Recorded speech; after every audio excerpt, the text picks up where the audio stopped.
Hey guys, the Sports Entertainer here, back with some more wrestling news. Join us as the Sports Entertainer looks at all the breaking wrestling news and rumors you need to know, including a shocking update on Drew McIntyre's status in WWE, Paul Heyman was to be replaced, Matt Riddle confident about WWE return, and much more.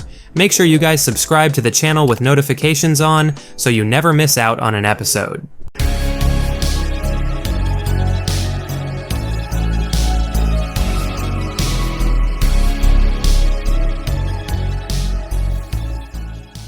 RVD can't believe Vince McMahon's allegations. Now, former WWE champion RVD was certainly shocked when he found out about the horrific allegations made by former WWE employee Janelle Grant regarding Vince McMahon, and RVD gave his thoughts on these allegations on a recent episode of his one-of-a-kind podcast, and again, RVD clearly finds it hard to believe that Vince McMahon potentially behaved this way, at least the Vince McMahon he knew behind the scenes in WWE, quote, "Still probably haven't seen all the pieces. From what I saw, it was pretty shocking. I can't imagine the Vince McMahon that I know speaking like the person that texted those messages. It seemed like it was coming from a depraved 17-year-old or something. My first thought was, come on, Vince really said all that? I know the belief is that they can prove it and that it's legitimate and credible sources. It just leaves me a little bewildered. I can't imagine that. It makes me wonder, billionaires that are world leaders, what do they do for fun? You see these movies where they let people out in the woods and hunt them down and shoot them like a rich people's game. If any of this stuff is based on some truth, I make the comparison there. Someone that has such a hunger for power that they need to control someone. That's about Vince. I can't say anyone else mentioned would surprise me quite as much. Let us know your guys' thoughts on RVD's comments about the horrible Vince McMahon allegations. Like RVD, do you also find it shocking if Vince McMahon actually sent all those messages and behaved that way, or are these allegations not that surprising to you?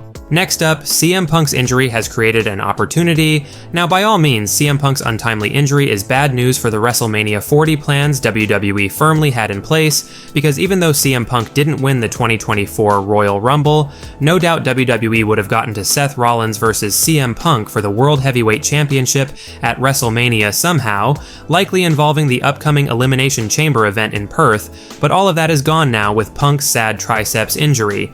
However, looking on the more positive or bright side of this unfortunate situation, WWE Hall of Famer Booker T sees CM Punk's injury as a massive opportunity, with Booker T revealing on his Hall of Fame podcast his thoughts on Punk's injury and how there is now a big opportunity for another WWE star. Quote, "I'm not looking for anything like that myself. Right now, just coming off the Rumble, you look at the talent pool, you got a plethora of talent right now. There's so many guys on the roster that can step into that spot and become something and make themselves. To be able to make stars, you gotta put them in a position to become stars. I just think we got an opportunity here. We got a huge opportunity, especially with Punk going down, even though Punk, that's a great match. Either one of those guys, if Seth wins, it's great. If Punk wins, it's great. But Punk is already a made man, and Seth is already a made man. I'm looking to make somebody." On Raw this week, Cody Rhodes and Seth Rollins had a great segment, with Rollins basically asking Cody to challenge him for the World Heavyweight title at WrestleMania 40, and Cody ended the segment by saying he would think about it, so perhaps Cody's going to be taking CM Punk's place against Rollins, and we instead get Roman Reigns versus The Rock for the Undisputed Championship. Gosh, things are chaotic in WWE right now, but that only makes things more interesting, honestly. Damian Priest needs to cash in Money in the Bank soon. Now, another interesting bit from Booker T's recent Hall of Fame podcast was about the fact that Booker feels Damian Priest really needs to cash in his Money in the Bank briefcase soon. Quote, "I'm just saying, he's gonna have to cash in sooner or later. Is it that time? A lot of people seem like they're waiting on Priest to do something. Seems like the company is waiting on Damian Priest to do something, you know what I mean? I don't know if they're waiting. Let's get him a little bit hotter. Let's get him a little bit hotter." I don't know, I really don't know. But I do feel like Damian Priest is in prime position to become the World Heavyweight Champion. All he gotta do is just cash in. It's gotta be at the right place at the right time, because I'm sure he don't want to be on that list of guys that did not cash in that Money in the Bank. Because there are only a few guys, a couple of guys that didn't get in and make their dream come true, so we'll find out. Let us know if you feel Damian Priest should be booked to cash in his Money in the Bank soon, and should it be for the World Heavyweight title? Next up, The Rock confirms negotiations with WWE for WrestleMania. Now, for any fans worried that the chances of The Rock returning to face off against Roman Reigns for the Undisputed Championship were slim to none, especially with Cody Rhodes winning the 2024 Men's Royal Rumble match, think again, because The Rock has basically confirmed that he's still talking about the possibility of the Roman Reigns match for WrestleMania with WWE right now, and maybe that's why Cody Rhodes is now considering taking on Seth Rollins, because The Rock was recently interviewed by Will Kane from Fox, and the direct question was asked if wrestling fans will be seeing The Rock versus Roman Reigns at WrestleMania 40, and here was Rock's response, quote, "We're talking about that right now. I like to consider myself a long gamer and a builder. The idea of going up against Roman Reigns and creating, if we were to do something like that, quite possibly, and I mean this respectfully, of all the WrestleManias before, with all the success and build-up of all the WrestleManias in the past, if we were to do something like that, we could possibly put on the biggest WrestleMania of all time." Short answer and long answer is we're figuring it out. Let us know if you guys think we could still be getting that Roman Reigns versus The Rock match at Mania this year after all, and does this mean Cody sets his sights on Seth Rollins instead? Next up, Matt Riddle confident about WWE return. Now, Matt Riddle was definitely somewhat of an unexpected release or firing from WWE last year. I mean, Riddle was clearly positioned in the company as an upper mid-carder at the very least, but clearly Riddle's behavior outside of the ring is really what cost Matt his job with WWE, and Fightful had reported back in September that Riddle had basically burned through too many chances in WWE. Definitely unfortunate, especially considering Randy Orton had returned a couple of months later at Survivor Series, and there was definitely unfinished business to take care of between Orton and Riddle.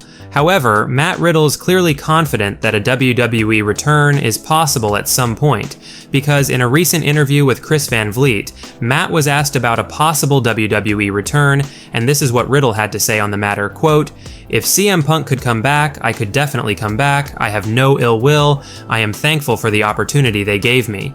Now, Riddle's certainly not wrong about that. Everyone seemed to think CM Punk was basically banned from ever coming back, and he returned, so it's definitely not out of the question for Riddle to make a comeback to the company at some point. Next up, Paul Heyman was to be replaced. Now, MVP has certainly been on a great run in WWE since coming back a couple of years ago, not so much as an actual in-ring talent, but more so as a manager for other stars, with MVP managing Bobby Lashley and the Hurt Business in the past, which was a great pairing, and MVP now manages the Colossal Omos. Now, Paul Heyman, who at the time was Raw's executive producer, was the man responsible for bringing MVP back to WWE, and in a recent interview with Chris Van Vliet, MVP revealed that Paul Heyman had actually brought him back to WWE to replace Paul. Quote, "Well, Paul Heyman has been an extremely influential figure in my career. He said publicly and privately, he said, I didn't bring you here to compete with me, I brought you here to replace me, and that's praise from Caesar. Now, honestly, MVP needs to be utilized more on television than he has been recently, because Omos only appears every once in a while, and no doubt MVP could be contributing a whole lot more to WWE if given the chance." Next up, shocking update on Drew McIntyre's status in WWE. Now, Drew McIntyre is clearly receiving a massive push over on Monday Night Raw as a heel, with Drew taking out CM Punk this past week on the show to really signify that Drew McIntyre's sadistic and coming for that World Heavyweight Championship if it's the last thing he does, and while McIntyre is being pushed like crazy on WWE television, you will probably be shocked to find out that Drew McIntyre still hasn't signed a new deal with WWE, and McIntyre's deal will be expiring in April 2024, likely just days after WrestleMania 40. Here's what Dave Meltzer of the Wrestling Observer Radio had to report, not only as the likely timeframe for CM Punk's WWE return, but also including some shocking news on Drew's status with WWE. Quote, "September is a reasonable return," which was interesting because they set up the big angle with Drew McIntyre tonight to be his opponent when he returns, and Drew McIntyre's not under contract past April, and that has not changed, which really surprised me. Now, this is honestly crazy news that Drew apparently still hasn't signed a new deal. I mean, he literally only then has like 2 more months left on his current deal, but WWE are still pushing him heavily on television. Are WWE trying to really convince Drew that they plan to push him with the hope that McIntyre chooses to re-sign, or are we witnessing the scenario where despite clearly getting pushed, Drew McIntyre still wants to leave and decides to walk out of WWE after WrestleMania? Crazy stuff, man. Maybe Drew has already secretly signed a new deal with WWE that the dirt sheets don't know about. But definitely concerning, man, if Drew actually still hasn't re-signed with WWE. Well guys, that's it for today's major wrestling news. Make sure you leave a like and comment, and also make sure you subscribe to the channel with notifications turned on so you'll never miss out on an episode. Finally, if you haven't already, give us a follow on Twitter at TSE Wrestling, and we will see you guys in the next video.